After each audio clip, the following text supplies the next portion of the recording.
देवियों और सज्जनों नमस्कार। आज की इस खुशनुमा सुहावने सुबह में आप सबों का तहे दिल से मैं स्वागत करता हूं। मैं श्री निरंजन वर्मा जी से दरख्वास्त करूंगा कि वो राजीव दीक्षित को मंच पर ले आएं।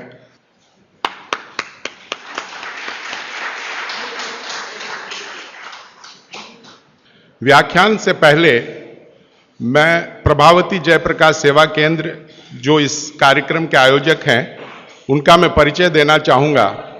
यह एक ऐसी संस्था है जो पिछले 25 वर्षों से तमिलनाडु के सुदूर गांवों से आर्थिक रूप से निहायत गरीब और दुर्भाग्य से जो पोलियो ग्रसित भी हैं ऐसे 200 बच्चों का वहाँ लालन पालन, पढ़ाई लिखाई, उनकी चिकित्सा, उनका खान पान, उनका कपड़ा सब कुछ मुहैया कराया जाता है। और यह करीब 35 किलोमीटर दूर यहाँ से गुड़वांचेरी गांव में स्थित है। आपको जब भी मौका मिले कृपया वहाँ जाएं और देखें कितना बड़ा मानवीय कार्य वहाँ हो रहा है। और इस मानवीय कार्य के पीछे जिस हस्ती का सबसे बड़ा हाथ है वो है हमारे देव स्वरूप आदरणीय श्री शोभा कांत जी। मैं उनसे आदर करूँगा, दरख्वास्त करूँगा कि वो मंच पर आएँ। अब मैं मुखातिब हो रहा हूँ श्री राजीव भाई की ओर। राजीव भाई किसी परिचय के मोहताज नहीं है, पूरा देश उन्हें जानता है कि उनका राष्ट्र चिंतन और जो राष्ट्रीय चेतना की बात वो पिछले 15-20 वर्षों से करते आ रहे हैं, उसने ऐसी जागरूकता फैलाई है जिसके लिए लोग उन्हें हर बार सम्मानित करते हैं। ऐसे राजीव भाई जहाँ भी राष्ट्रीय चिंतन की बात होगी, जहाँ भी संस्कृति की बात होगी, हमारी धरोहर की बात होगी, वहाँ राजीव भाई का नाम शीर्ष पे लिया जाएगा, यह हम सब जानते हैं। और आज वो हमारे बीच में एक दूसरे अवतार के रूप में उपस्थित हुए हैं। वो राष्ट्र धर्म की बात भी करेंगे, लेकिन सबसे ज़्यादा बात वो करेंगे हमारे स्वास्थ्य के बारे में, क्योंकि शरीर अगर स्वस्थ रहेगा तो राष्ट्र धर्म और राष्ट्रीय चेतना हम फैला पाएंगे। इसीलिए इन्होंने एक रूप लेके हमारे बीच में वो उपस्थित हुए हैं और वो शरीर की बात करेंगे। यह शरीर जो इस सृष्टि की सबसे बड़ी देन है, इस पृथ्वी पर यह शरीर जो है वो अनमोल है। उस शरीर के बारे में हम उतना नहीं जानते जितना कि हमें जानना चाहिए। और इस शरीर के लिए बहुत सारे ऋषि मुनियों ने अपने अपने तरीके से हमें बताया है, उन्होंने अपने अनुभवों को ग्रंथों में लिखा है, लेकिन जिसे हम पढ़ नहीं पा रहे हैं। ये राजीव दीक्षित जी ऐसे हैं जिन्होंने अष्टांग संग्रह और अष्टांग हृदय जो ऋषि वाग्भट ने लिखा था, उस पर पिछले 3 वर्षों से ऐसा शोध किया है, उसमें इतनी गहन अध्ययन किया है और उन्होंने हम लोगों के बीच में उसको लाने की कोशिश की है बहुत ही सरल और सहज तरीके से, कि उन सूत्रों का अगर हम अपने जीवन में, जो कि बहुत ही सरल है, उसे अगर हम अपने जीवन में उतारें तो हम बहुत ज़्यादा उम्र तक बिना किसी डॉक्टर या वैद्य के हम लोग जी सकते हैं।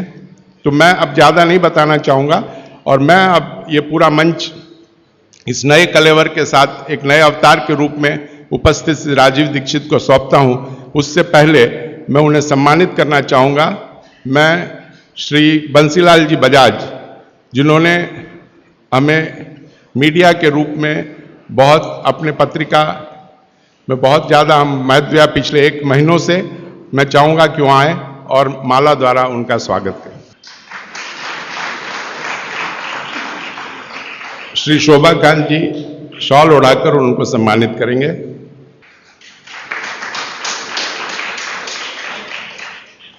अब पूरा मंच राजीव दीक्षित को समर्पित है और मैं चाहूँगा कि अपने मोबाइल फोन्स को या तो स्विच ऑफ कर लें या फिर उसे साइलेंट मोड में डाल दें, क्योंकि स्वास्थ्य के लिए या स्वस्थ होने के लिए यह हमारा पहला चरण होगा। श्री राजीव दीक्षित जी। चेन्नई नगर के सभी सम्माननीय नागरिक बंधुओं, माताओं, बहनों, मैं बहुत आभारी हूं आप सभी का, और विशेष रूप से श्री शोभा कांत जी का, प्रदीप भाई का, निरंजन भाई का, मेघानी भाई, इन सब का बहुत आभारी हूं कि इन सब की प्रेरणा से मुझे आपके बीच में एक ऐसे विषय पर बात करने का मौका मिला जिन विषयों पर मैं पहले बात नहीं करता था। हमारी जो चिकित्सा और स्वास्थ्य का विषय है, इस पर बात करने की प्रेरणा मुझे पिछले 3-4 साल पहले हुई, जब मैंने भारत सरकार को एक पत्र लिखा था। मैंने भारत देश की सरकार के स्वास्थ्य मंत्री को एक पत्र लिखा था, ये जानने के लिए कि हमारे देश के लोगों की स्वास्थ्य की स्थिति क्या है। हमारे देश की सरकार हर 10-10 साल में एक जनसंख्या की गणना कराती है, जिसको सेंसस कहते हैं हमारे देश में। तो जब सेंसस होता है तब उस समय यह भी गणना की जाती है कि कितने लोग बीमार हैं, किनको क्या क्या बीमारी है, और कितने लोग स्वस्थ हैं, कितने संपूर्ण स्वस्थ हैं, कितने आधे स्वस्थ हैं। तो मैंने आज से लगभग 4 साल पहले एक पत्र लिखा था स्वास्थ्य मंत्री को, और उसमें एक ही प्रश्न पूछा था कि भारत के लोगों की स्वास्थ्य की स्थिति क्या है।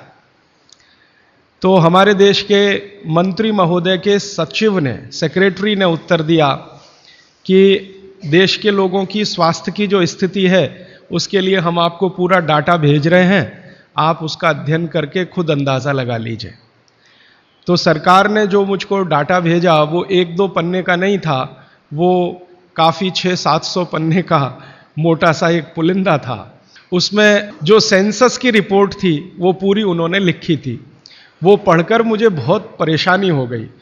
परेशानी क्या हो गई कि उसमें उन्होंने बताया कि लगभग 112 करोड़ लोग इस देश में रहते हैं, और 112 करोड़ लोगों में स्वस्थ लोगों की संख्या गिनती की 25 से 30 करोड़ है। बस 25 से 30 करोड़ लोग ऐसे हैं इस देश में जिनको स्वस्थ कहा जा सकता है, जिनको किसी तरह का कोई रोग नहीं है, शारीरिक रूप से भी और मानसिक रूप से भी। बाकी जितने भी लोग हैं सभी को कुछ न कुछ तकलीफें हैं। जैसे भारत सरकार के विशेषज्ञों ने ये कहा कि 5 करोड़ लोग इस देश में हैं जिनको डायबिटीज़ है, मधुमेह है, खराब बीमारी है। दुनिया के ज़्यादातर डॉक्टर कहते हैं कि ये जल्दी ठीक नहीं होने वाली बीमारी है, और ये 5 करोड़ लोगों को हो गई है। और विशेषज्ञ ये कहते हैं उस रिपोर्ट में कि अगर यही गति और रफ्तार से डायबिटीज़ बढ़ती गई तो अगले 2014 तक लगभग 10 से 12 करोड़ लोगों को ये होगी। फिर उस रिपोर्ट में उन्होंने कहा है कि 12 से 13 करोड़ लोग ऐसे हैं जिनको लंग्स इन्फेक्शन की भिन्न भिन्न बीमारियां हैं, जैसे दमा है, अस्थमा है, सांस फूलती है, ब्रोंकियल अस्थमा है, ट्यूबरकुलोसिस है। ऐसे 12-13 करोड़ लोग हैं। फिर वो विशेषज्ञों की रिपोर्ट कहती है कि भारत में लगभग 15-16 करोड़ लोग हैं जिनको घुटनों का दर्द, कमर का दर्द, कंधे का दर्द, हड्डियों का दर्द, जिसको आप संधिवात कहते हैं सरल भाषा में, ये हड्डियों के, जोड़ों के दर्द की बीमारियां हैं। फिर उसी रिपोर्ट में बताया गया है कि 9 से 10 करोड़ लोग हैं जिनको पेट का कुछ न कुछ तकलीफ है, जिनको पित्त की बीमारियों के द्वारा हम लोग अक्सर परिभाषित करते हैं। गैस बनना, एसिडिटी होना, अल्सर होना, पेप्टिक अल्सर होना, हाइपर एसिडिटी होना, वगैरह वगैरह। और ये सब मैं पढ़ता गया, और एक जगह लिखा हुआ था रिपोर्ट में, बहुत परेशान करने वाली बात, कि 20 से 22 करोड़ लोग हैं जिनको आंखों की कुछ ना कुछ बीमारी है। या तो कम दिखता है या बिल्कुल नहीं दिखता, रात में नहीं दिखता, दिन में दिखता है तो रंग का अंतर पता नहीं चलता। हम लोग अंग्रेजी में उनको नाइट ब्लाइंडनेस या कलर ब्लाइंडनेस या ग्लूकोमा जैसी बीमारियों से परिभाषित करते हैं। और ये पढ़ते पढ़ते मैं परेशान होता गया। अंत में रिपोर्ट के आखिरी हिस्से में सरकार की तरफ से ये बताया गया था कि ये सब बीमारियां तो हैं और सरकार इनके लिए क्या क्या प्रयास कर रही है। हर साल केंद्र सरकार का बजट है इन बीमारियों को ठीक करने के लिए, वो करीब 96,000 करोड़ रुपए का है, परोक्ष और प्रत्यक्ष दोनों मिलाकर, डायरेक्ट और इनडायरेक्ट। फिर राज्य सरकारों के अलग अलग बजट हैं। उन्होंने बताया कि जैसे तमिलनाडु की राज्य सरकार का बजट 35,000 करोड़ का है, आंध्र प्रदेश की सरकार का बजट 28,000 करोड़ का है। ऐसे अलग अलग राज्यों की सरकारों का बजट है। केंद्र सरकार का बजट और राज्य सरकार का बजट दोनों मिलाकर औसतन मैंने निकाला तो लगभग 1.25 लाख करोड़ रुपए का खर्चा है सरकार की तरफ से। फिर ये पूरी रिपोर्ट पढ़ने के बाद और एक हिस्सा है रिपोर्ट का कि भारत की सरकार कहती है कि विभिन्न बीमारियों का इलाज करने के लिए इस देश में जो डॉक्टरों की संख्या है, जो रजिस्टर्ड हैं, वो 23 लाख हैं। MBBS, MD, MS, BAMS माने आयुर्वेद के, और प्लस BHMS होम्योपैथी के, तीनों विधाओं के, होम्योपैथी, आयुर्वेद और एलोपैथी तीनों मिलाकर सरकार कहती है कि 23 लाख डॉक्टर हैं जो रजिस्टर्ड हैं। अब 23 लाख डॉक्टर और लगभग 70 से 75 करोड़ मरीज, या बल्कि 80 करोड़ मरीज, तो मैंने हिसाब निकाला कि एक डॉक्टर कितने लोगों का इलाज कर सकता है। अगर ईमानदारी से कोई डॉक्टर सवेरे से शाम तक, सवेरे 7 बजे से शाम 7 बजे तक क्लिनिक में काम करे तो ज्यादा से ज्यादा 50 लोगों को वो देख सकता है।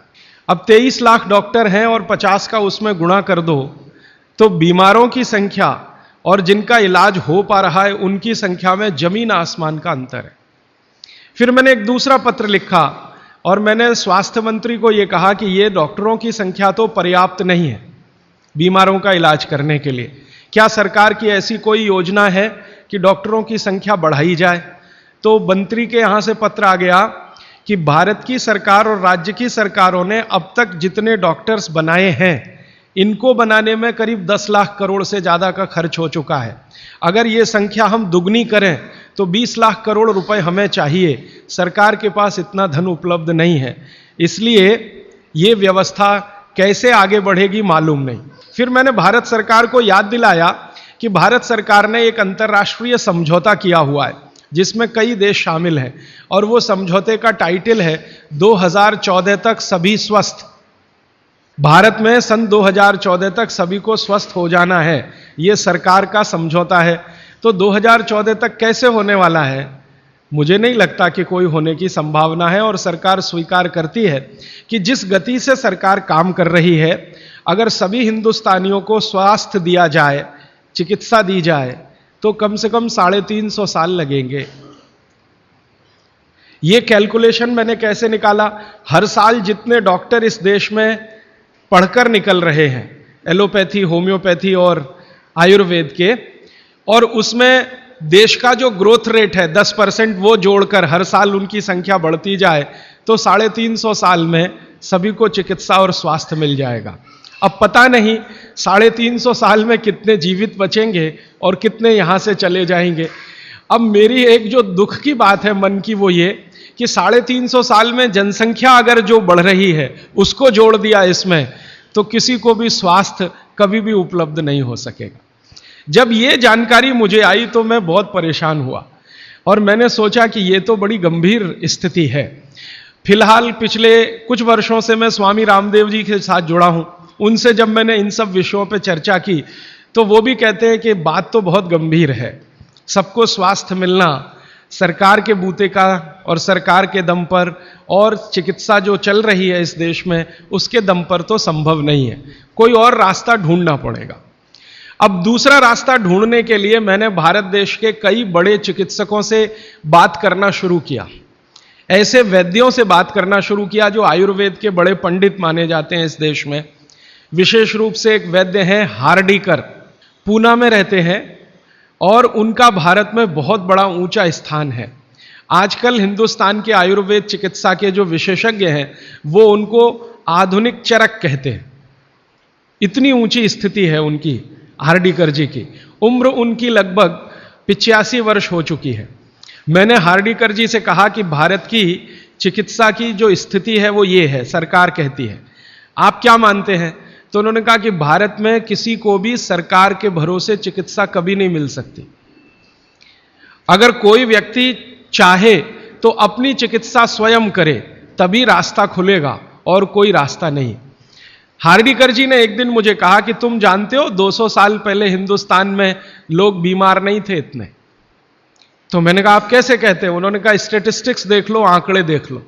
तो 200 साल पहले के भारत के लोगों के चिकित्सा और स्वास्थ्य के आंकड़े मैंने इकट्ठे किए जो अंग्रेजों की सरकार के द्वारा तैयार किए गए थे, क्योंकि उस समय भारत में अंग्रेजों की सरकार चलती थी। तो मुझे हैरानी हुई कि आज जितने बीमार हैं और उस समय जितने बीमार थे, आज जितनी जनसंख्या है और 200 साल पहले जितनी जनसंख्या है, वो सब बातों को ध्यान में रखते हुए मैं अगर आपको सरल भाषा में कहूं कि अगर आज 100% लोग बीमार हैं तो 200 साल पहले मुश्किल से 8 या 10% लोग ही बीमार थे। अब वो 8 से 10% लोगों की चिकित्सा के लिए अंग्रेजों ने एलोपैथी व्यवस्था यहां शुरू की थी, जो शायद पर्याप्त रही होगी क्योंकि बीमारों की संख्या बहुत कम थी। आज बीमारों की संख्या हमारी कुल संख्या की 70 से 80% हो गई है और ये चिकित्सा लगभग फेल हो गई है। पिछले 60 वर्षों में आज़ादी के बाद आप सब जानते हैं, सरकार भी मानती है इस बात को कि जितना विकास हुआ है एलोपैथी चिकित्सा का, जितने डॉक्टर बढ़े हैं, जितनी दवाएं बढ़ी हैं, जितने हॉस्पिटल्स बढ़े हैं, जितनी सुविधाएं बढ़ी हैं, उतनी बीमारियां कई गुना गति से बढ़ गई। अब न हॉस्पिटल पर्याप्त हैं न डॉक्टर पर्याप्त हैं। आप अक्सर आए दिन अखबारों में समाचार पढ़ते होंगे, टीवी पर देखते होंगे कि लोगों को बिना इलाज के मर जाना पड़ता है, बिना दवा के मर जाना पड़ता है, हॉस्पिटल के बाहर बेचारे पड़े रहते हैं और डॉक्टर कहते हैं कि उनके ऊपर काम का इतना बोझा है कि वो सभी पेशेंट को अटेंड नहीं कर सकते। ये दोनों तरफ की बातें समझने के बाद मुझे वैद्य हार्डीकर जी की बात समझ में आई कि सब लोग अपनी चिकित्सा करने लगे हैं तो रास्ता खुलता है सभी के स्वस्थ होने का। तो मैंने एक दिन हार्डीकर जी को पूछा कि क्या यह संभव है कि हर आदमी अपनी चिकित्सा खुद कर ले, तो डॉक्टर की क्या जरूरत है? तो उन्होंने कहा है कि डॉक्टर क्या करता है, डॉक्टर क्या करता है, आपसे कुछ बातें पूछेगा, आपको भूख लगती है कि नहीं, प्यास लगती है कि नहीं, नींद आती है कि नहीं, खाना अच्छा लग रहा है कि नहीं, वगैरह वगैरह, और ये सब आप उसको बताएंगे। ये सब बताने के बाद वो अपना कंक्लूजन आपको बताएगा कि आपको फलाना रोग हुआ है या आपको ऐसी तकलीफ हुई है।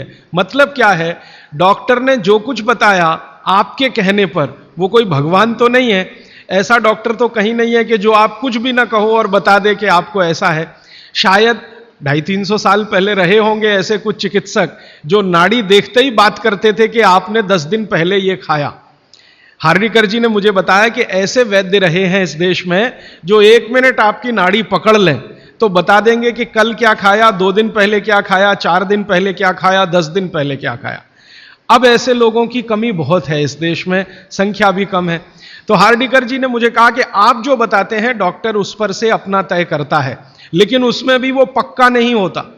एलोपैथी चिकित्सा में तो सिद्धांत ही है trial and error, trial and error, trial and error, माने कोशिश करो और गलतियां करो, कोशिश करो और गलतियां करो, कोशिश करो, माने तीर चलाओ, लगे तो ठीक, नहीं तो तुक्का।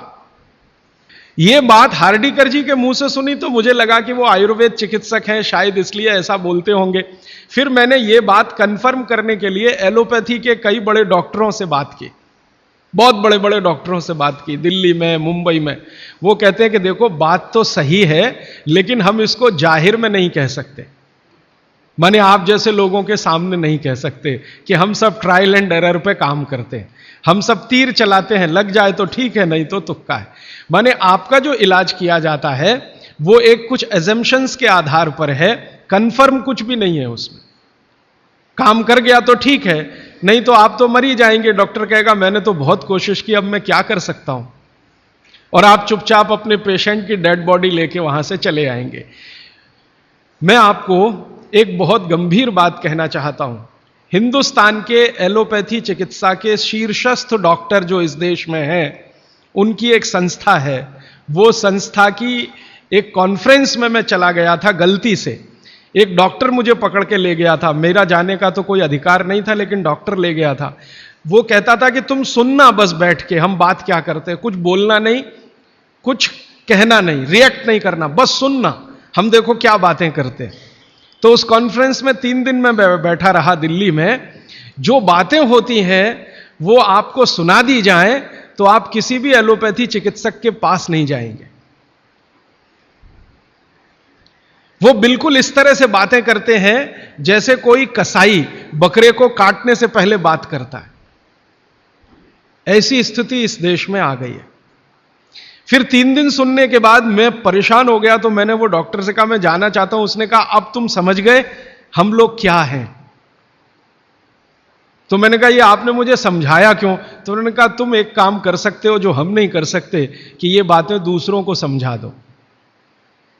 ऐसी स्थिति है। उसमें जो सबसे गंभीर बात हुई थी वो मैं आपको एक वाक्य में कहना चाहता हूं।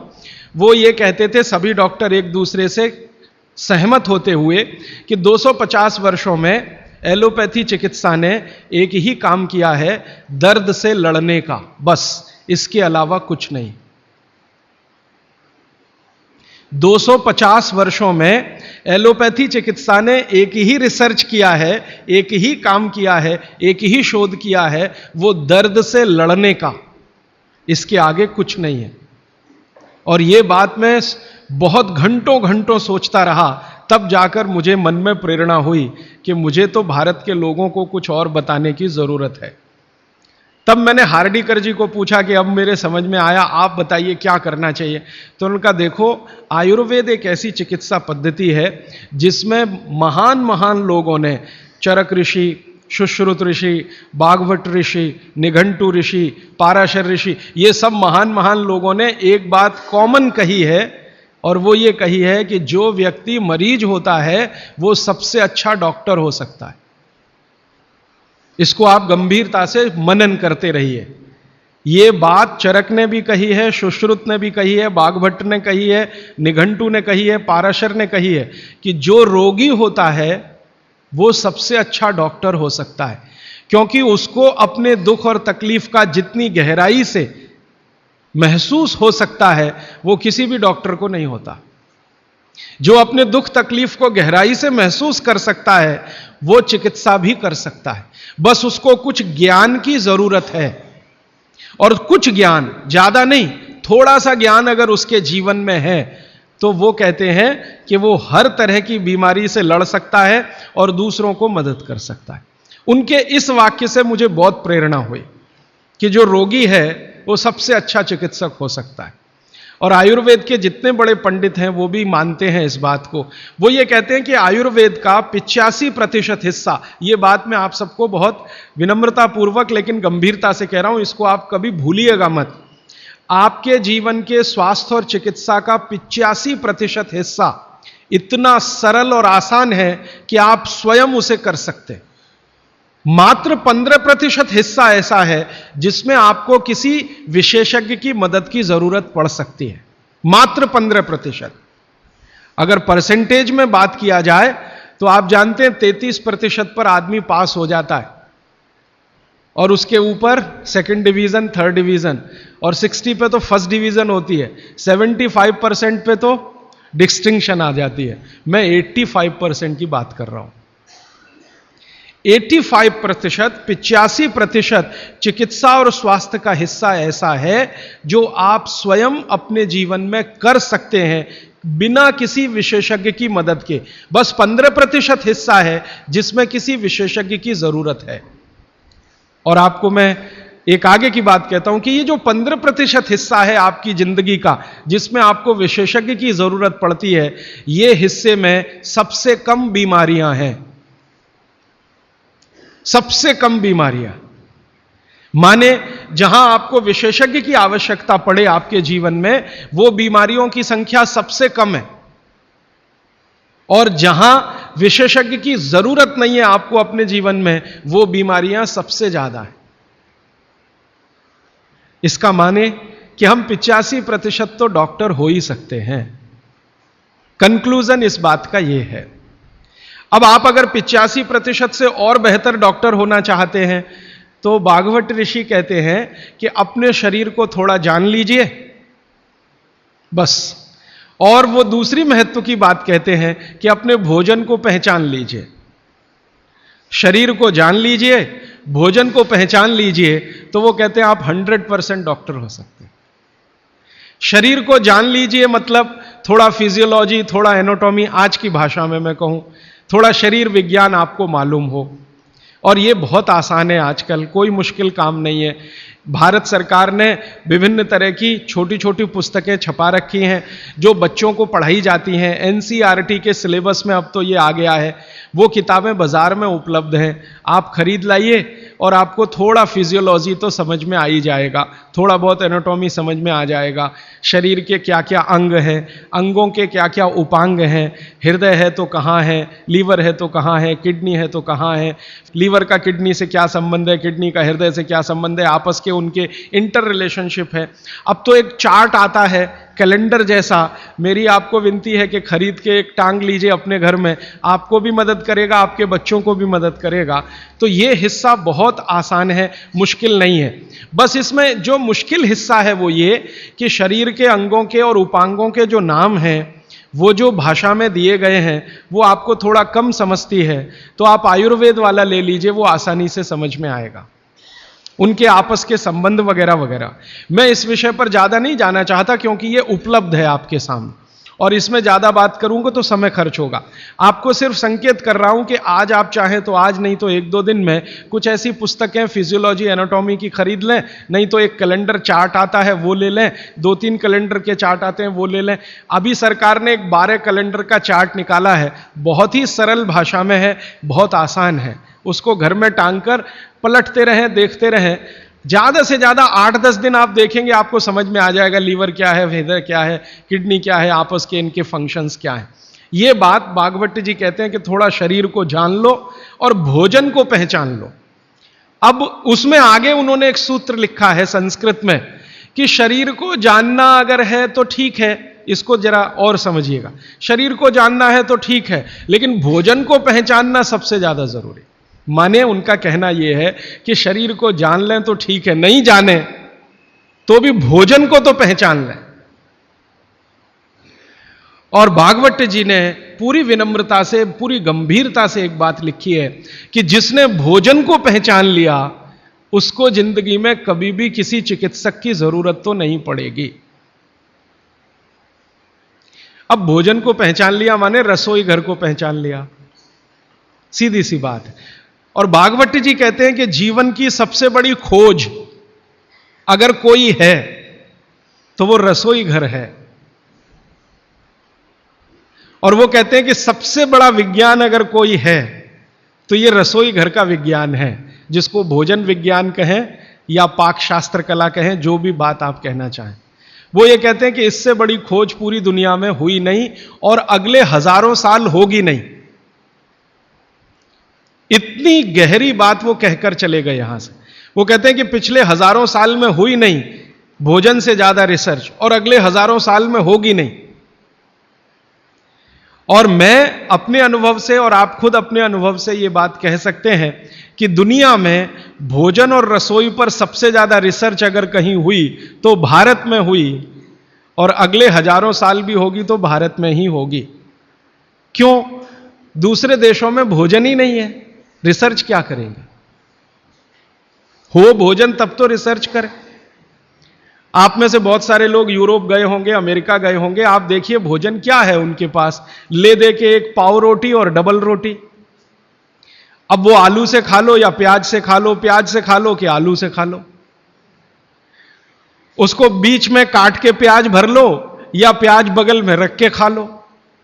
उसको पिज्जा कह दो, बर्गर कह दो, हॉट डॉग कह दो, कोल्ड डॉग कह दो, वो प्रिपरेशन तो एक ही है ना।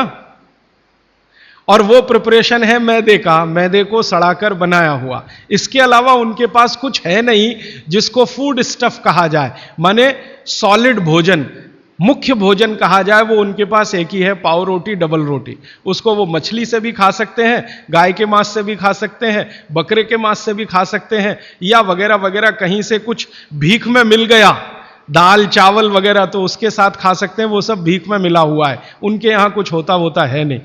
मैं आपको एक छोटी सी जानकारी देना चाहता हूं। एक बार एक विदेशी व्यक्ति से मेरा झगड़ा हो गया, एक जर्मनी का व्यक्ति था, उससे झगड़ा हो गया। झगड़ा कुछ इस बात का था कि भारत महान है कि जर्मनी महान है। ये जर्मनी के लोगों को आप जानते हैं थोड़ा शॉविनिज्म बहुत है, खराब शब्द है शॉविनिज्म, लेकिन मैं इस्तेमाल कर रहा हूं। वो कहते हैं हम श्रेष्ठ हैं, दुनिया में हमसे बड़ा कोई नहीं, हम सर्वश्रेष्ठ हैं वगैरह वगैरह। हिटलर भी यही कहता था। तो उसकी महानता की हवा निकालने के लिए मैंने उससे कुछ सवाल कर लिए, तो परेशान हो गया, लेकिन जर्मनी की असलियत सामने आ गई। मैंने उसको पूछा तुम्हारे देश में क्या होता है? गन्ना होता है, गन्ना, शुगर केन? तो उसने कहा नहीं होता। आम होता है? आम नहीं होता। केला होता है? नहीं होता। चीकू होता है? नहीं होता। संतरा होता है? नहीं होता। मौसम्मी होती है? नहीं होती। वो बहुत परेशान हो गया, तो कहने लगा देखिए मिस्टर राजीव दीक्षित, कोई भी मीठी चीज मेरे देश में नहीं होती। अब बात आगे करिए।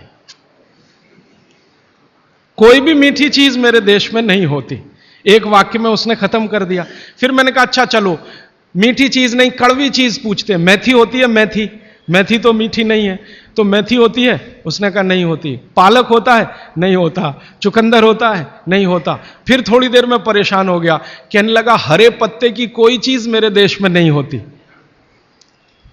तो मैंने कहा फिर होता क्या है? तो उसने कहा दो ही चीजें हैं, एक तो आलू होता है और एक प्याज होती है। तो आलू को प्याज में मिला के खा लो या प्याज को आलू में मिला के खा लो, और कुछ नहीं होता।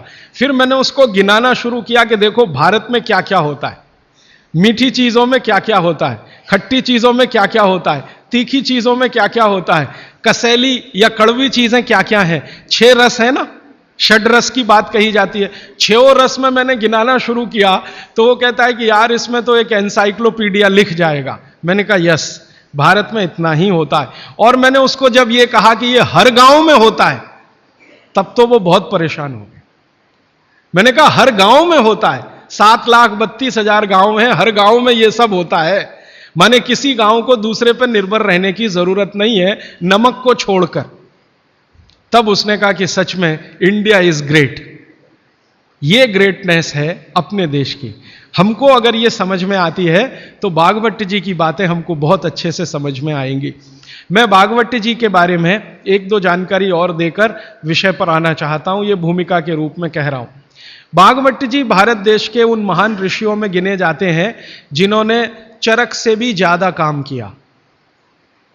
ये बात को बहुत ध्यान से आप सुनिएगा, लेकिन मैं विनम्रता पूर्वक कह रहा हूं। अब तक हमने बार बार चरक का नाम सुना है, चरक चरक चरक। भागवत जी चरक के शिष्य थे और चरक ने जितने साल काम किया उससे 1.5 गुना ज्यादा काम भागवत जी का है। चरक जी के जाने के बाद चरक ने जो सूत्र लिखे हैं, जो उनकी खोज है, रिसर्च है, चरक संहिता जो पूरा का पूरा शास्त्र है, उसके एक एक सूत्र को प्रमाणित करने का काम भागवत जी ने किया। प्रमाणित करने का मतलब ऑब्जर्वेशन करना, फिर जैसा रिजल्ट है वैसा ही प्राप्त करना। जैसे चरक ऋषि ने कहा यह खाने से यह होता है, मान लो उन्होंने एक स्टेटमेंट कर दिया कि यह वस्तु खाने से यह होता है। भागवत जी ने उसको प्रमाणित करने में 25 साल लगा दिए, 20 साल लगा दिए, 30 साल लगा दिए, और जब तक देख नहीं लिया तब तक उसको लोगों को कहने लायक नहीं माना। हमारे आयुर्वेद चिकित्सा शास्त्र के जो विशेषज्ञ हैं वो ये मानते हैं कि चरक जो थे महापंडित थे, बहुत ऊंचे स्थान के व्यक्ति थे, लेकिन भागवत जी थे वो साधारण आदमियों के चिकित्सक थे। इसका मतलब क्या है? इसका मतलब यह है कि चरक ने जो बातें बहुत गहराई से और गूढ़ शब्दों में कही हैं, भागवत जी ने उनको बहुत सरल करके साधारण लोगों की समझ में आए वैसा प्रस्तुतिकरण कर दिया है। भागवत जी की ये 2 पुस्तकें अष्टांग हृदयम और अष्टांग संग्रहम पढ़ने के बाद मुझे लगा कि मैंने चरक को पढ़ लिया, सुश्रुत को पढ़ लिया, निघंटु को पढ़ लिया, सबको पढ़ लिया, क्योंकि उन्होंने सबका निचोड़ डाल दिया उसमें। और वो ये कहते हैं कि अब मैंने जो तैयार कर दिया है अष्टांग हृदयम या अष्टांग संग्रहम, ये आम आदमी के लिए है। वो चाहे तो इसका पालन करे और अपने जीवन में मेरी तरह से सुखी और निरोगी रहे। भागवत जी 135 वर्ष तक जिंदा रहे और उनके शिष्य बताते हैं कि उन्होंने इच्छा मृत्यु को धारण किया। माने उनकी इच्छा हो गई थी कि अब बहुत दिन जिंदा रहने से कोई फायदा नहीं है, तो मृत्यु को वरण किया। ऐसे पंडित आदमी, इतनी कमांड अपने शरीर पर।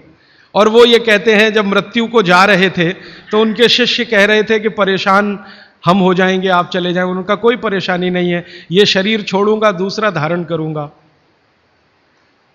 जैसे तुम शर्ट बदलते हो मैं बदल लूंगा, लेकिन अब मुझे जाना चाहिए, इस शरीर का सीमा हो गया है। ऐसे व्यक्ति जिन्होंने मृत्यु को धारण किया अपनी इच्छा से, उन्होंने जो कुछ अपने जीवन में किया है वो 2 ही पुस्तकों में सारा समाहित है, तीसरी कोई पुस्तक उन्होंने लिखी नहीं। और वही दोनों पुस्तकों में कुल मिलाकर 7,000 सूत्र हैं। 7,000, 2 पुस्तकों में कुल मिलाकर 7,000 सूत्र हैं। सभी सूत्र संस्कृत में हैं, ये तो आप जानते ही हैं, क्योंकि उस जमाने में हिंदी थी नहीं, तमिल थी नहीं, तेलुगु थी नहीं, ज्यादा से ज्यादा संस्कृत ही थी या प्राकृत थी। तो संस्कृत में उन्होंने सब कुछ लिखकर छोड़ दिया। वही सूत्र मैं पिछले कई वर्षों से पढ़ता रहा, 4-5 वर्षों से तो बहुत ज्यादा पढ़ रहा हूं। जब से मुझे मन में ये बात आई, पढ़ता रहा। और हमारा जो अभियान है जो पूरे देश में हम चलाते हैं स्वदेशी के लिए, उससे ये बहुत गहराई से जुड़ा है। क्योंकि हमारे अभियान में अब तक हम ये बात करते थे ना कि घर में पेप्सी कोला, कोका कोला मत लाओ क्योंकि विदेशी पेय है। फिर मैं ये भी कहता था ये पीने लायक नहीं है, टॉयलेट क्लीनर है। बहुत साल पहले मैं बोल के गया था चेन्नई में। अब सरकार ने भी मान लिया है कि टॉयलेट क्लीनर है और वैज्ञानिकों ने सिद्ध कर दिया है कि टॉयलेट क्लीनर है। तो ये बातें हम स्वदेशी अभियान में जोड़कर चलते थे। जब मुझे पता चला कि इसी स्वदेशी अभियान का एक बड़ा हिस्सा है पेप्सी कोका कोला भारत से धन लूटकर अमेरिका ले जा रहा है, ऐसे एलोपैथी चिकित्सा की दवाएं बनाकर कंपनियां उससे भी ज्यादा लूट कर ले जा रहे। एक अमेरिकन कंपनी है, उसका नाम है प्रॉक्टर एंड गैम्बल। उसकी बैलेंस शीट मैंने देखी तो उनका मुनाफे का प्रतिशत 20,000 है, माने 20,000% प्रॉफिट कमा रहे हैं वो भारत में। पेप्सी कोका कोला तो 1000% पे काम कर रहे हैं, प्रॉक्टर एंड गैम्बल 20,000% पे काम कर रहा है। एक अमेरिकन कंपनी है एली लिली, उनका प्रॉफिट परसेंटेज 35,000 है, 35,000% मुनाफा कमा रहे हैं वो भारत में।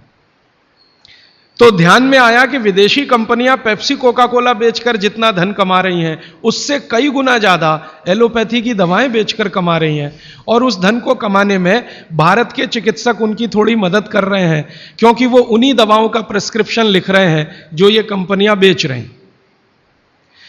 मैंने बहुत सारे चिकित्सकों से यह पूछने का लगातार प्रयास किया है कि आप इसी कंपनी की दवाएं क्यों लिखते हैं। मान लो एक चिकित्सक है, बहुत पैसे वाला है, प्रॉक्टर एंड गैम्बल की ही दवाएं लिखता है। बंबई में मैंने ये ज्यादा काम किया। और एक है वो एली लिली की ही लिखता है, एक है सेंडोज की ही लिखता है, एक सीबागाइगी की ही लिखता है। तो पता चला कि उनका कमीशन फिक्स है। ये खराब शब्द बोलने के लिए आप मुझे माफ करेंगे, डॉक्टरों का कंपनियों से कमीशन फिक्स है। माने कमीशन जो कंपनी ज्यादा देगी वो उसका प्रिस्क्रिप्शन लिखेंगे। इसका मतलब यह है कि उनको आपकी चिकित्सा से कोई लेना देना नहीं है, उनको अपने कमीशन की चिंता है। और वो कमीशन खाकर ऐसी दवाएं भी लिखेंगे आपको जो जरूरत नहीं है, गैर जरूरी हैं। अक्सर आपने देखा है कि एक साथ कोई डॉक्टर का प्रिस्क्रिप्शन है, 18-20 गोलियां लिखी हुई हैं, 4 सुबह 4 दोपहर 4 शाम 4 रात गोलियां ऐसे खिलाते हैं जैसे सब्जियां खाएं हम। और वो तो कहते हैं कि सब्जी वब्जी खाओ ही मत, गोलियां ही खाते रहो। हाँ, विटामिन बी के लिए भी गोली खा लो, विटामिन सी के लिए भी गोली खा लो, विटामिन ए के लिए भी गोली खा लो, और गोली से भी ज्यादा इंजेक्शन लगवा लो। और अब तो उन्होंने पता नहीं क्या क्या सब बना दिया। माने जो प्रकृति हमें दे रही है उसके चक्कर में न फंस के ये गोलियों के चक्कर में फंसो ताकि कंपनी का माल बिके, ताकि उनका भी कमीशन बढ़े। ये पूरे देश में चल रहा है, कहीं ज्यादा कहीं कम। मैं आपको विनम्रतापूर्वक ये कहने आया कि जिस चिकित्सक को भगवान मानकर आप उसके पास जाते हैं, पैसे भी देते हैं, फीस भी देते हैं, लेकिन वो दवा आपको देता है कमीशन के आधार पर कि ज्यादा कमीशन है तो ये दवा लिखनी है, नहीं तो नहीं लिखनी। और भारत की सरकार बिल्कुल भी फेल हो चुकी है इस कमीशन खोरी को रोकने में। और मेडिकल काउंसिल ऑफ इंडिया के पास ऐसा कोई कार्यक्रम नहीं है कि डॉक्टरों की कमीशन खोरी पर वो कंट्रोल कर सके। जो शपथ लेकर डॉक्टर निकल रहे हैं उसके ठीक उल्टे काम वो अपने जीवन में कर रहे हैं। एक शपथ उनको दिलाई जाती है, वो शपथ लेकर निकलते हैं, उसमें बड़ी बड़ी बातें हैं, लेकिन जीवन ठीक उसका उल्टा है। तो ये सब बातों को ध्यान में रखकर मुझे ऐसा लगा कि भागवत जी की बात जो वो कहते हैं कि 85% जो जीवन की चिकित्सा है वो हर व्यक्ति स्वयं कर सकता है, 15% के हिस्से में विशेषज्ञ की जरूरत है। तो मुझे लगा कि जो 85% है वो तो जानो। और वो जानने के लिए 5-6 साल जो काम किया मैंने, उसमें से कुछ सूत्र मैंने निकाले। भागवत जी के 7000 सूत्र हैं।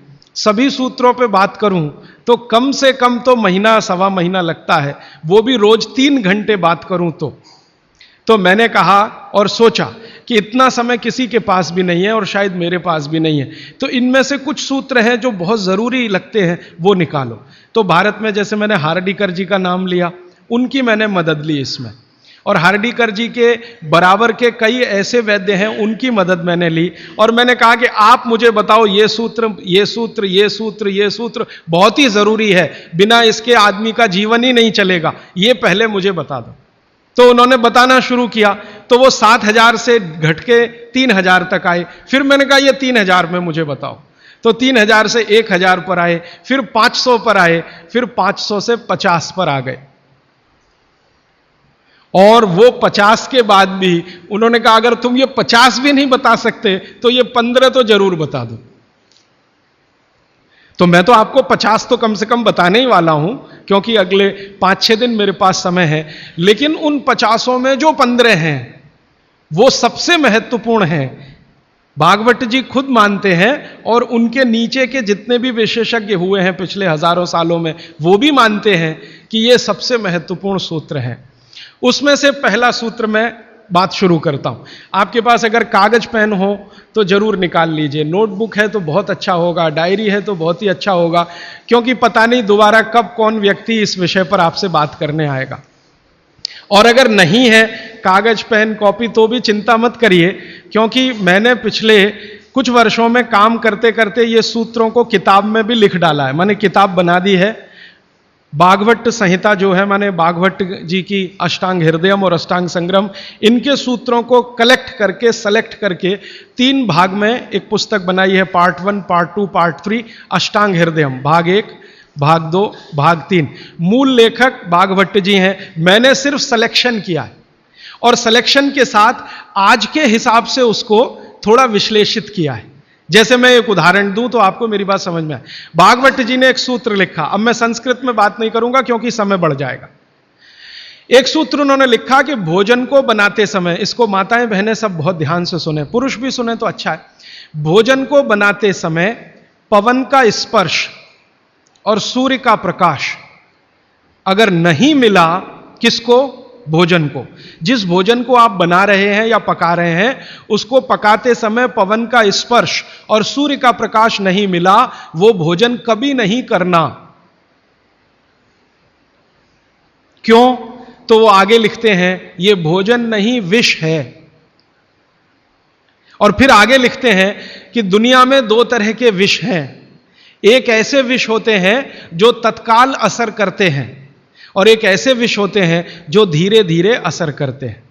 तत्काल असर वाले विष आप जानते हैं, जीभ पर 1 ड्रॉप डालो मर जाओ, ऐसे बहुत विष हैं। और धीरे धीरे असर करने वाले विष माने 2 साल में, 5 साल में, 10 साल में, 15 साल में, 20 साल में असर करेंगे और आपको मरने की स्थिति में पहुंचा देंगे। तो सूत्र उनका इतना है कि जिस भोजन को बनाते समय पवन का स्पर्श और सूर्य का प्रकाश ना मिले, वो भोजन को कदापि ना करें, क्योंकि वो विष है। अब ये तो सूत्र है, पहले संस्कृत है, मैंने वो हटा दिया, संस्कृत नहीं कहा, सीधे हिंदी में कहा। अब इस हिंदी का विश्लेषण करें, हम कहना क्या चाहते हैं वो, और आज के हिसाब से विश्लेषण करें, सन 2007 के हिसाब से विश्लेषण करें। अब तक मैंने जो बोला वो भागवत जी का हिस्सा था, अब जो वो बोल रहा हूं वो मेरा हिस्सा है। भागवत जी कह रहे हैं कि प्रेशर कुकर का भोजन ना करें, क्योंकि प्रेशर कुकर एक ऐसी तकनीक है जिसमें भोजन बनाते समय ना तो सूर्य का प्रकाश जा सकता है, ना पवन का स्पर्श उसको मिलेगा। प्रेशर कुकर से जो भी है वो हवा बाहर तो आ सकती है, बाहर की हवा अंदर जाने की उसमें कोई डिवाइस नहीं है, कोई रास्ता नहीं। सूर्य का प्रकाश उसमें अंदर जाए ऐसी कोई टेक्नोलॉजी उसमें डेवलप नहीं हुई है। तो भागवत जी ने 3,500 साल पहले कहा, शायद उनको ये अंतर चेतना में आ गया होगा कि ये कभी ना कभी आदमी प्रेशर कुकर बना ही लेगा। ये मैंने मजाक में कहा, लेकिन आज के हिसाब से आपको समझ में आए इसके लिए। तो वो ये कहते हैं कि प्रेशर कुकर का भोजन ना करें। माने हमारे घर में एक प्रेशर कुकर है जिस पर भागवत जी का सिद्धांत लागू नहीं होता। माने सिद्धांत ऐसे लागू नहीं होता कि हम उसका खाना खाएं, ना खाएं, वो विष है। फिर मैंने वैज्ञानिकों से बात की कि ये प्रेशर कुकर का भोजन विष है, ऐसा भागवत जी कहते हैं, आपका क्या कहना है? तो हमारे देश में CDRI नाम की एक बड़ी लेबोरेटरी है, सेंट्रल ड्रग रिसर्च इंस्टीट्यूट। वहां के 2 साइंटिस्टों ने कहा कि यार काम तो हमने करके देखा है, बात सही है भागवत जी। मैं कहता हूं ये टीवी पे बोलो, तो उन्होंने कहा ये प्रेशर कुकर कंपनियां गर्दन काट देंगी हमारी। टीवी पे नहीं बोल सकते हम, तुम चाहो तो बोलो। मैंने कहा आपकी रिसर्च क्या कहती है? वो ये कहते हैं कि ये जो प्रेशर कुकर है ज्यादा से ज्यादा या 99% एल्यूमिनियम के बने हुए हैं। एल्यूमिनियम आप जानते हैं। और वो ये कहते हैं कि भोजन रखने और बनाने का सबसे खराब मेटल अगर कोई है तो एल्यूमिनियम ही है। सबसे खराब मेटल जिसमें भोजन को आप रखें और भोजन को पकाएं वो एल्यूमिनियम ही है। और दोनों वैज्ञानिक, वो कहते हैं नाम नहीं लेना हमारा इसलिए मैं नहीं ले रहा हूं, वो ये कहते हैं कि हमारा 18 साल का रिसर्च ये कहता है कि अगर इस एल्यूमिनियम के प्रेशर कुकर का खाना बार बार आप खाते जाओ तो गारंटी है कि आपको डायबिटीज तो हो ही जाएगा, अर्थराइटिस तो हो ही जाएगा, ब्रोंकाइटिस भी होने की पूरी संभावना है और सबसे ज्यादा टीबी होने की संभावना है। अस्थमा, टीबी, ये सब होने की संभावना। मैं पूछा आपने अब तक कितनी बीमारियों को डिटेक्ट किया? तो उन्होंने कहा 48 बीमारियों को हम डिटेक्ट कर चुके हैं जो प्रेशर कुकर के खाने से ही होती हैं।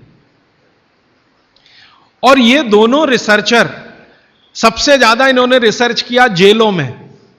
जेल है ना हमारी, वहां सभी कैदियों को एल्यूमिनियम के बर्तन में ही खाना मिलता है, आप जानते हैं। तो ये दोनों वैज्ञानिक लखनऊ के हैं। लखनऊ की जेल में, लखनऊ के आसपास की जेलों में इन्होंने बहुत काम किया। वो जेलों में जाते हैं और जो कैदी एल्यूमिनियम के बर्तनों में खाना खाते हैं उनके ऊपर उन्होंने बहुत काम किया। और उन्होंने कहा सबका जीवन कम होता है और जीवन की शक्ति कम होती है, प्रतिकारक शक्ति कम होती है और रोग बहुत जल्दी उनको आते हैं। बाद में मैंने एक छोटा सा काम इसमें ऐड किया। वो वैज्ञानिकों से रिपोर्ट लेने के बाद मैंने ये तय किया कि पता करो कि ये एल्यूमिनियम कब से आया,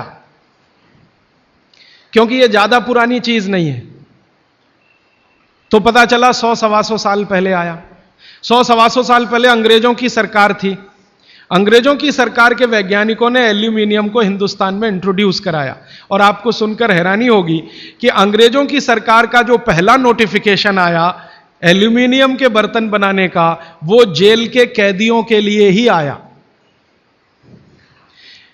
और उनका यह तय हुआ था कि जेल के कैदियों को एल्यूमिनियम के बर्तनों में ही भोजन दिया जाए, क्योंकि ये सब भारत के क्रांतिकारी हैं और अंग्रेजों को इन्हें मारना है।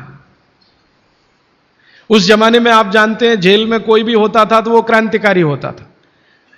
भगत सिंह हो या उधम सिंह, चंद्रशेखर हो या अशफाक उल्ला, राजेंद्र नाथ लाहिड़ी हो या ठाकुर रोशन सिंह, ये सब तो क्रांतिकारी थे जो जेलों में जाया करते थे अंग्रेजों के जमाने।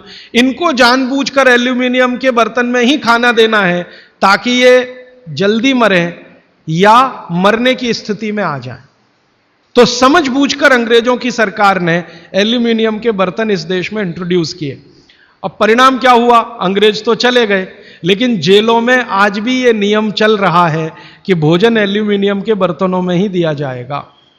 अंग्रेज चले गए फिर भी यह काम चल रहा है। और अब मुश्किल यह हो गई है कि वो जेलों से हमारे घर में आ गया और हमारे घरों से ज्यादा गरीबों के घर में आ गया। ज्यादा गरीब लोगों के भोजन तो सारे एल्यूमिनियम के बर्तनों में ही बन रहे हैं और वो बेचारे बिना जाने बूझे ट्यूबरकुलोसिस और अस्थमा जैसी बीमारियों के शिकार हो रहे हैं।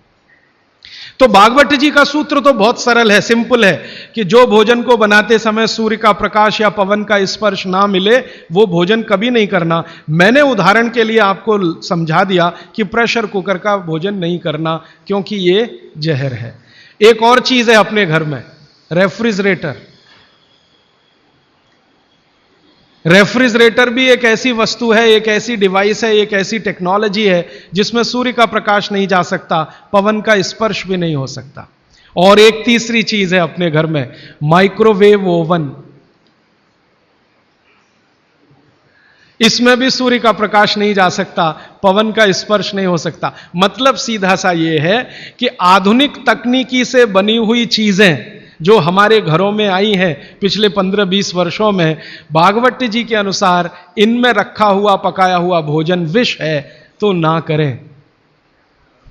नहीं तो क्या होगा? आप कहेंगे जी हम तो करेंगे, हम तो छोड़ नहीं सकते प्रेशर कुकर को, हम तो छोड़ नहीं सकते रेफ्रिजरेटर को, हम तो छोड़ नहीं सकते माइक्रोवेव ओवन को, क्योंकि इसमें भोजन से समय बचता है। मेरा बहुत सारी माताओं और बहनों से तर्क हुआ है, वो ये कहते हैं कुकर में खाना बनाने से समय बचता है। तो मैं उनसे पूछता हूं ठीक है समय बचता है, तो बचे हुए समय का क्या करती हैं?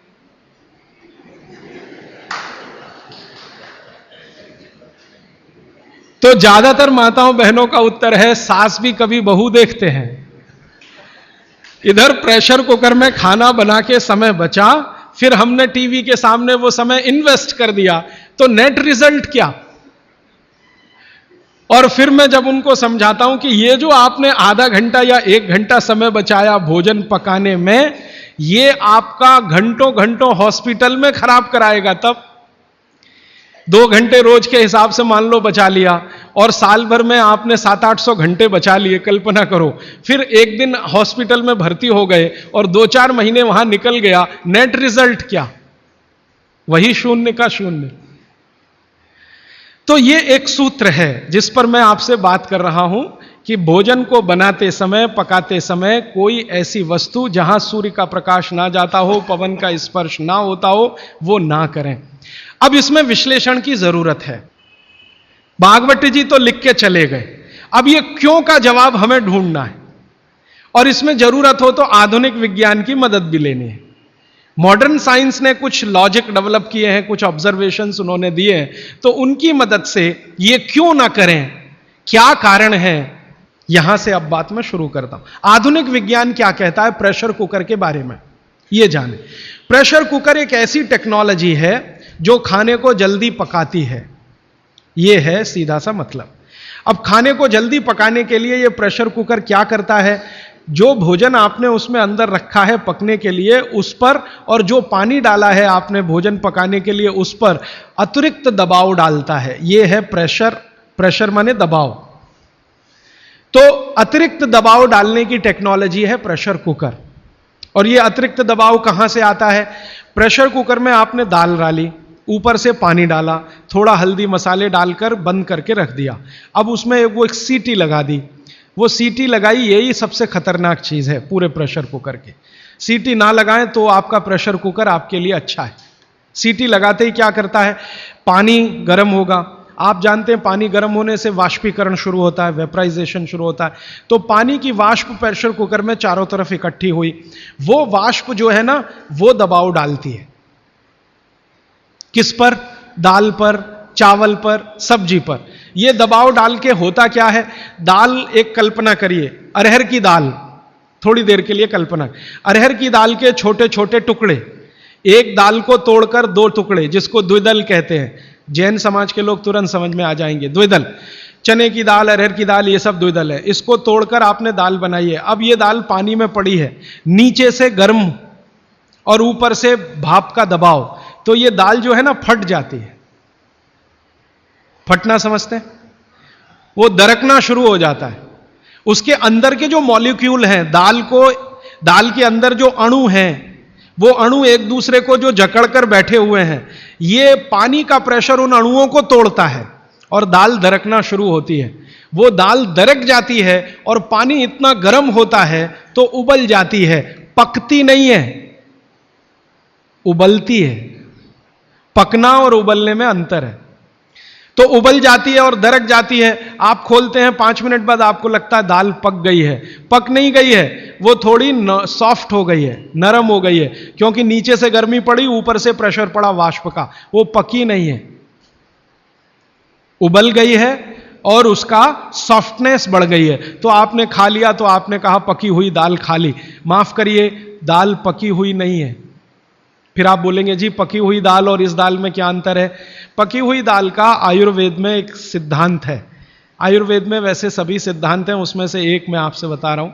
आयुर्वेद चिकित्सा यह कहती है कि जिस वस्तु को खेत में पकने में जितना ज्यादा समय लगता है, जिस वस्तु को पकने में खेत में जितना ज्यादा समय लगता है, भोजन रूप में पकने में भी उसको ज्यादा समय लगता है। अब अरहर की दाल की बात करें, आप में से थोड़ा भी गांव से जुड़ा हुआ कोई व्यक्ति होगा तो आप जानते हैं अरहर की दाल को खेत में पकने में कम से कम 7 से 8 महीने लगता है। कम से कम 7 से 8 महीना लगता है। क्यों? अरहर की दाल में जो कुछ भी है जिसको आप न्यूट्रिएंट के रूप में जानते हैं, माइक्रो न्यूट्रिएंट के रूप में जानते हैं, सूक्ष्म पोषक तत्व के रूप में जानते हैं, वो मिट्टी से दाल तक आने में सबसे ज्यादा समय लगता है। ये जो मिट्टी है ना खेत की, ये माइक्रो न्यूट्रिएंट्स का खजाना है। खेत की मिट्टी में कैल्शियम है, खेत की मिट्टी में आयरन है, खेत की मिट्टी में सिलिकॉन है, कोबाल्ट है, जिप्टन है, जोरोन है, ये सब माइक्रो न्यूट्रिएंट्स खेत की मिट्टी में है। ये पौधे की जड़ में आते हैं, जड़ से तने में आते हैं, तने से फल में आते हैं। इस पूरी क्रिया में बहुत समय लगता है, तो इसलिए दाल को पकने में समय लगता है। तो आयुर्वेद यह कहता है कि जिस दाल को खेत में पकने में ज्यादा समय लगा, उसको घर में भी पकने में ज्यादा समय लगना चाहिए। क्यों? ये जो माइक्रो न्यूट्रिएंट्स धीरे धीरे एब्जॉर्ब हुए हैं दाल में, खींच कर आए हैं दाल में, इनको डिसॉल्व होने में भी धीरे धीरे ही समय लगेगा। आप दाल क्यों खाना चाहते हैं? आप दाल खाना चाहते हैं प्रोटीन के लिए। प्रोटीन कहां से आएगा? ये जो माइक्रो न्यूट्रिएंट्स का कलेक्शन दाल में इकट्ठा है, इनके टूट जाने पर, बिखर जाने पर, तो वो बिखरने और टूटने में उसको देरी लगने वाली है, क्योंकि आने में देरी लगी है। यह प्रकृति का सिद्धांत है, आयुर्वेद का नहीं कहना चाहिए, प्रकृति का सिद्धांत है। बच्चे को पेट के अंदर गर्भाशय में विकसित होने में समय लगता है। दुनिया में हर चीज को विकसित होने में समय लगता है, जल्दी कुछ नहीं होता। इसलिए दाल भी जल्दी नहीं पकती, बच्चा भी जल्दी नहीं होता। सभी चीजों में यह है, प्रकृति का नियम है। और प्रकृति का दूसरा नियम है कि जिन चीजों को पकने में, बड़ा होने में ज्यादा समय लगा है, उनको डिसॉल्व होने में भी ज्यादा समय लगेगा। और दाल जब डिसॉल्व होगी तब उसके प्रोटीन्स आपको मिलेंगे भोजन में। इसीलिए आप दाल खा रहे हैं, ताकि आपको प्रोटीन की कमी पूरी हो। कुछ विटामिन्स आपको चाहिए, कुछ प्रोटीन्स आपको चाहिए, कुछ और दूसरे अंश आपको चाहिए।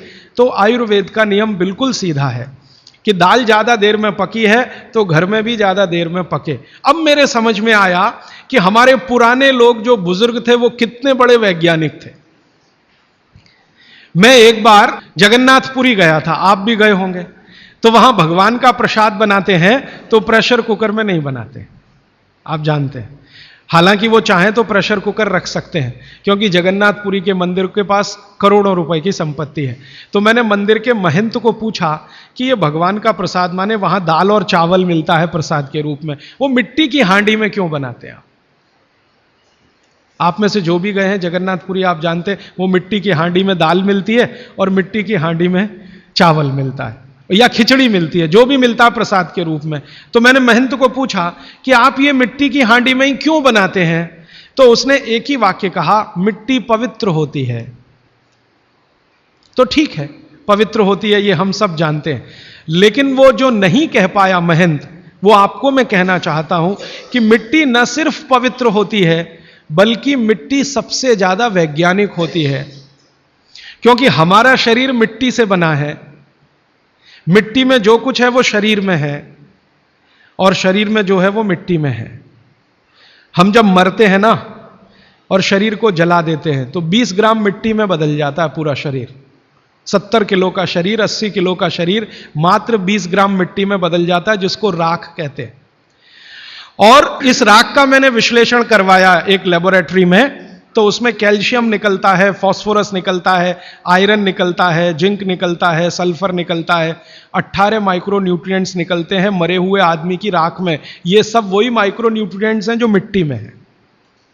इन्हीं 18 माइक्रो न्यूट्रिएंट से मिट्टी बनी है, यही 18 माइक्रो न्यूट्रिएंट शरीर में है जो मिट्टी में बदल जाता है। तो महंत का कहना कि मिट्टी पवित्र है, वो बहुत वैज्ञानिक स्टेटमेंट है। बस इतना ही है कि वो उसको एक्सप्लेन नहीं कर सकता।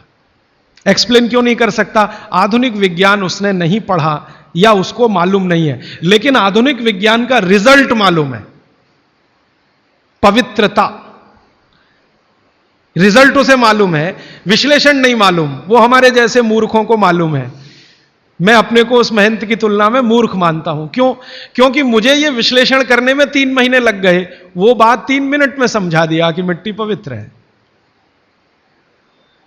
तो यह मिट्टी की जो पवित्रता है, उसकी जो माइक्रो न्यूट्रिएंट्स की कैपेसिटी या कैपेबिलिटी है, उसमें से आई है। तो मिट्टी में दाल आई है, दाल आपने पकाई है, तो वो महंत कहता है कि मिट्टी पवित्र है, इसलिए हम मिट्टी के बर्तन में ही दाल पकाते हैं, भगवान को पवित्र चीज ही देते हैं, अपवित्र चीज भगवान को नहीं दे सकते। अच्छा, मैं वो दाल ले आया और भुवनेश्वर लेके गया, पुरी से भुवनेश्वर। भुवनेश्वर में CSIR का एक लेबोरेटरी है, council of science and industrial research का लेबोरेटरी है, जिसको रीजनल रिसर्च लेबोरेटरी कहते हैं। तो वहां ले गया, कुछ वैज्ञानिकों से कहा ये दाल है, उन्होंने कहा हाँ हाँ ये पुरी की दाल है। मैंने कहा इसका विश्लेषण करना है, इस दाल में क्या है। तो उन्होंने कहा यार ये तो बड़ा मुश्किल काम है, 6-8 महीने लगेगा। मैंने कहा ठीक है फिर भी।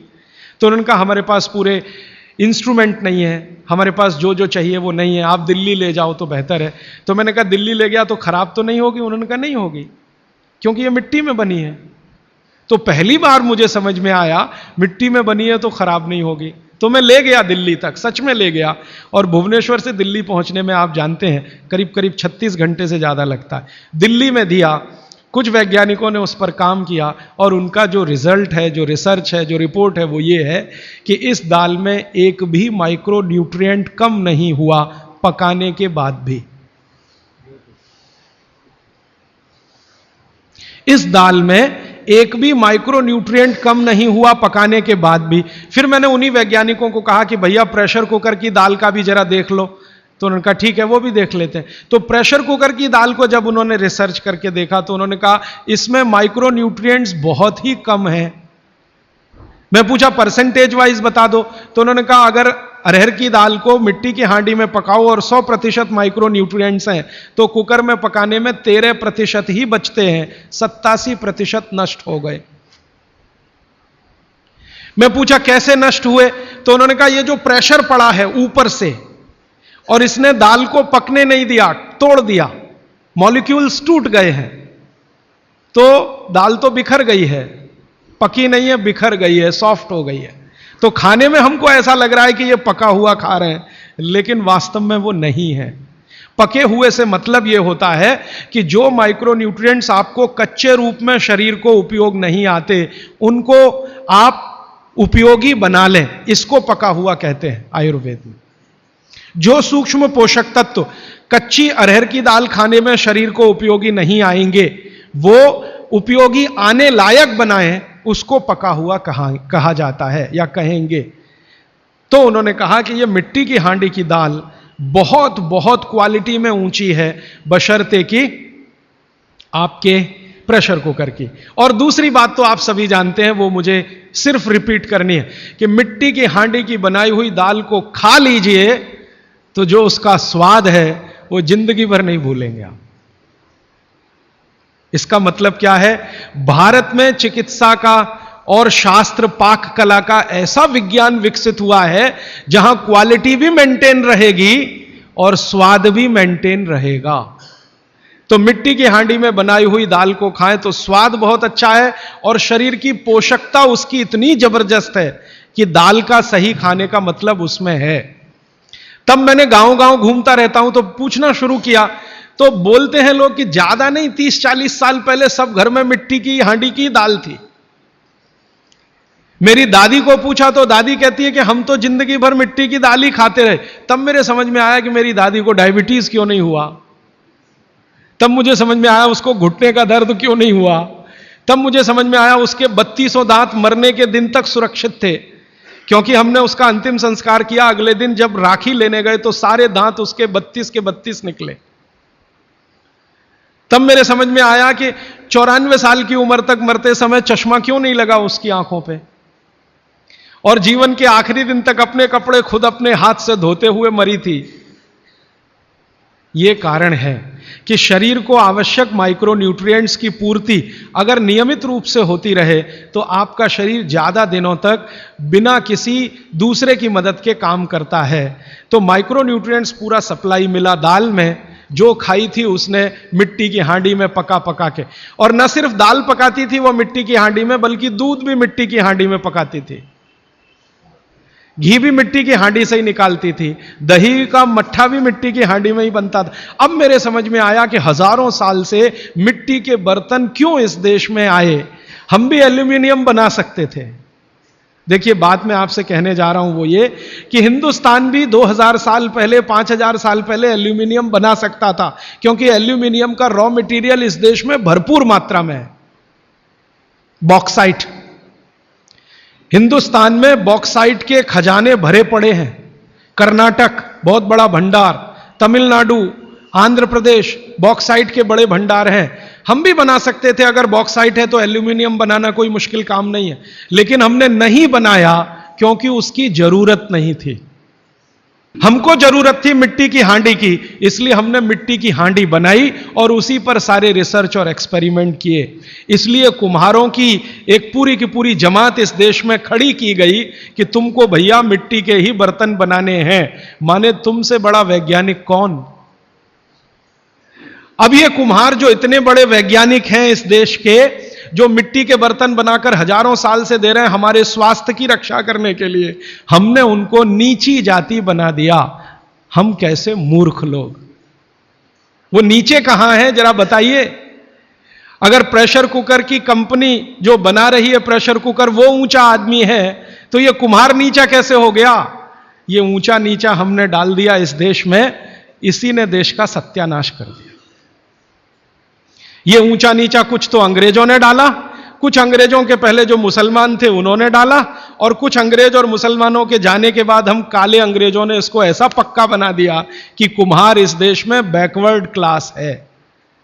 जो सबसे बड़ा वैज्ञानिक काम कर रहा है मिट्टी के बर्तन बना बनाकर आपके माइक्रो न्यूट्रिएंट्स को, आपके सूक्ष्म पोषक तत्वों को कम नहीं होने देने के लिए मिट्टी का सिलेक्शन करता है। वो आपको मालूम है हर एक मिट्टी से बर्तन नहीं बनते। एक खास तरह की मिट्टी है वही बर्तन बनाने में काम आती है, और एक खास तरह की मिट्टी है जो हांडी बनाती है, दूसरे खास तरह की मिट्टी इसमें कुल्हड़ बनता है, तीसरे खास तरह की मिट्टी में कुछ और बनता है। यह मिट्टी को पहचानना कि इसमें कैल्शियम ज्यादा, इसमें मैग्नीशियम ज्यादा इसलिए हांडी इससे बनाओ, और इसमें कैल्शियम मैग्नीशियम कम है इसलिए इसका कुल्हड़ बनाओ, ये तो बहुत बहुत बारीक और विज्ञान का काम है। ये सब कुम्हार कर रहे हैं, हजारों साल से कर रहे हैं, बिना किसी यूनिवर्सिटी में पढ़े हुए कर रहे हैं। तो हमें तो वंदन करना चाहिए, उनके सामने नतमस्तक होना चाहिए। कितने महान लोग हैं। दुर्भाग्य से सरकार की कैटेगरी में वो बैकवर्ड क्लास में आते हैं। तो ये जो मिट्टी के बर्तन की बात हुई, वो मिट्टी के बर्तन की बात इसलिए कि माइक्रो न्यूट्रिएंट्स का सब कुछ सामान्य रहता है, इसलिए हमारे यहां एल्यूमिनियम के बर्तन या दूसरे मेटल के बर्तन का चलन कम है। भगवान के लिए तो बनाते नहीं, धातुओं के बर्तन में खाना नहीं बनता, सभी मंदिरों में भोजन और प्रसाद ज्यादातर मिट्टी के। तो आप भी कर लीजिए ये काम, प्रेशर कुकर निकालिए, मिट्टी की हांडी ले आइए। तो आप कहेंगे जी दाल देर में पकेगी, सिद्धांत ही वही है दाल का, तो जो देर में खेत में पकी है वो देर में घर में भी पकेगी।